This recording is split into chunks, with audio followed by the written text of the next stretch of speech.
50. That is a big number. It's also the number of goals Robert Lewandowski scored for Bayern Munich in his final season there. 17. That's a much smaller number. It's also what Serge Gnabry, Bayern's top scorer last season, managed. In case it wasn't obvious, this is a problem. Now, this is to be expected. Gnabry is not a striker. However, it's a problem that looks as though it's being taken care of. After one essentially strikerless season, Harry Kane has entered the chat. This is huge, but is it enough? It's no secret that Bayern's problems encompass far more than their ability to score goals. There is far more at work here. Yo, what is going on, guys? Hope you're all doing well. My name's Tinashe, welcome back to the channel. With everything that's been going on with Bayern Munich and the Bundesliga lately, it doesn't really seem like the Farmers League that every non-Bundesliga fan likes to think it is. It's a good thing Kane jumped ship from England, the home of the true Farmers League. Bayern tried their hardest to give away the league last year. This was supposed to be Dortmund's year, the year where balance was restored to all of Deutschland. This was the no-brainer. This was the banker. It was not. Bayern Munich are probably the only team in the top 5 leagues that can win a league title and still be thought of as being in a state of crisis. Yet, here we are. What exactly has been going on, and how did we get to this point? I've covered this over the year as things have gone down, but long story short, former Bayern CEO Oliver Kahn and former sporting director Hasan Salihamidzic heavily fell out with the Bayern board and were shown the door. Now, there were clearly a series of questionable decisions that led to this dismissal, but I'm pretty sure that firing the coach halfway through the season and bringing in a new one wasn't one that was taken too well. A very uncharacteristic move from Bayern Munich. Out went Julian Nagelsmann, in came Thomas Tuchel. Realistically, they were probably hoping that Tuchel would repeat his heroics with Chelsea, where he came in mid-season and then won them the Champions League. Bayern forgot one very important factor in that scenario. Thomas Tuchel came into Chelsea to replace Frank Lampard. If anyone from Bayern is watching this right now, I just gave you the cheat code. You're welcome. Even though Tuchel opened up his Bayern campaign with a win in Der Klassiker and also won the league, things aren't going too well. At the time of releasing this video, prior to the start of the 23-24 season, Tuchel and Bayern have a competitive record of 6 wins, 5 losses, and 2 draws in the 13 games that he has been in charge of Bayern for. For context, Julian Nagelsmann only lost 10 of the 84 games that he was in charge for. Basically, Tommy T isn't exactly the most popular man in Bavaria at the moment. So what's the actual problem? A lack of team chemistry and cohesion? Fatigue from a stressful period that's seen a dramatic shift in the board as well as the coaching staff? Maybe all of the above. Let's also not forget that Bayern is a team that is famous for having players band together against a manager if they don't agree with the vision. Whatever it is, Tuchel himself doesn't seem to know. Following Bayern's defeat to Leipzig in the 2023 Super Cup, which we'll go into in more detail in a bit, he said, "Last season, we were already puzzling. I don't know why. It's mental. I have no idea. I don't have a solution now. I am dismayed and extremely disappointed. I couldn't see what we wanted to play. We've been playing in the same basic order for 4 weeks. As soon as we have something to lose, it's not the same group. And that's bad." Yeah, that is bad. Now, whether he actually means what he's saying and he doesn't know what's going on, or he's just saying what he needs to get away from the camera as quickly as possible, him saying that is indicative of something extremely problematic. So, now that we're all caught up on the state of Bayern, let's shift our attention to the man of the hour. The Harry Kane to Bayern Munich saga was one of the strangest transfer sagas that we've all witnessed in a while. Even saying it out loud, days after the transfer's being completed, is kind of weird.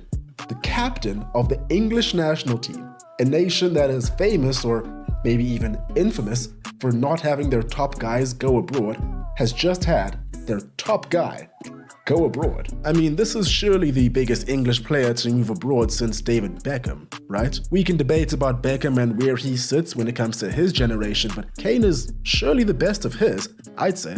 And he's still in his prime. Right up until the announcement, I wasn't convinced it would go through. At one point, we had journalists saying that Levy had agreed for the transfer to happen. The next, we were hearing that Spurs had forbidden Kane from traveling to Germany. The next, we were hearing that Kane was closer to signing a new deal with Spurs than he was to going to Bayern Munich. There was like a 10-hour period where he could have either been a Spurs player or a Bayern player, depending on if you decided to open up Twitter or Reddit. Anyway, all of that is behind us, and what we have now is a very interesting prospect going forward. At the surface, every party involved benefits extremely from this deal. Spurs will get their own video in the next week or so, but what they get is 100 million euros for a 30-year-old with only 1 year left on his contract that was never going to renew in the first place. That's good stuff. Not sure if I trust how they'll use the money though. Bayern Munich get a top 3 striker in Europe. This is my list. It's controversial, I know. Fight me in the comments if you dare. Kane gets a move to a European giant and is virtually guaranteed to claim some silverware. And Gareth Southgate gets a sleeper agent that he can use to infiltrate the host country of next year's Euros. Genius. Everyone wins. So Bayern Munich spent last season without a striker. Sadio Mane was brought in to strengthen the attack, but ended up not living up to the hype. But he did show us that he had hands. I'll give him that. It was a shame because there was a lot that was expected from Sadio Mane, particularly due to the departure of Robert Lewandowski. Now, there will be a lot that's expected from Harry Kane too, but the expectations will be much, much different. Let's not forget who we're talking about here. I don't think I need to convince anyone of how good Harry Kane is. I do admit that for non-Spurs fans, it's easy to lose yourself in the empty trophy cabinet jokes. But we're talking about a guy that hasn't scored less than 17 goals in a Premier League season since 2014. That is 9 seasons. That level of consistency, regardless of position and whatever role they play, does not currently exist in the Premier League. A lot of Bayern fans will be hoping that he brings that form and consistency along with him to Germany. If it weren't for the resident cyborg last year, a lot more would have been made of Kane's 30 goals in the league. Fun fact, that was the second time that Kane scored 30 goals in a single Premier League season. He never won the Golden Boot in either of those seasons because some wise guy decided to break the goal-scoring record in their debut season. Spursy luck, I guess. And then we have his playmaking abilities. Now this goes far beyond just the numbers. It's incredibly rare that you have someone that is labeled as a pure striker by a lot of people that can also shift in and out of that 10 role pretty seamlessly at such a high level. He's been doing that for years. Does anyone else remember when he was the top assist provider and top scorer in the league but never won any individual awards? Over the past year, amongst forwards in the top 5 European leagues, he's in the 97th percentile for progressive passing distance, 96th percentile for passes into the final third, and 98th for through balls. The guy really knows how to be on either end of a goal-scoring movement. Here is his former partner in crime, Heung-min Son, after hearing that his boy was off to Germany. Cheers, Harry. Son's crying. Over the years, it was Son who benefited the most from Kane's ability to thread the needle. The two combined for 47 goals over their 8 seasons together. That's more than any other duo in Premier League history. With the likes of Leroy Sané, Serge Gnabry, Jamal Musiala, Raumdeuter, Thomas Müller and Kingsley Coman finding spaces, running in behind and making a nuisance of themselves, Kane won't have trouble being a creative force. Hot take? He's gonna do just fine in Germany. There is pressure that comes with being the most expensive player in Bundesliga history. He will be judged and scrutinized heavily for just about everything he does. But luckily, he is a 30-year-old with tons of experience and also knows what it's like to be doubted. After all, he's been a one-season wonder for about 10 years now. People new to the sport will probably find this just as hard to believe as people who've been watching it for decades, but Harry Kane has yet to win a single major competitive trophy in his career, which is something that just does not happen for a player of his caliber.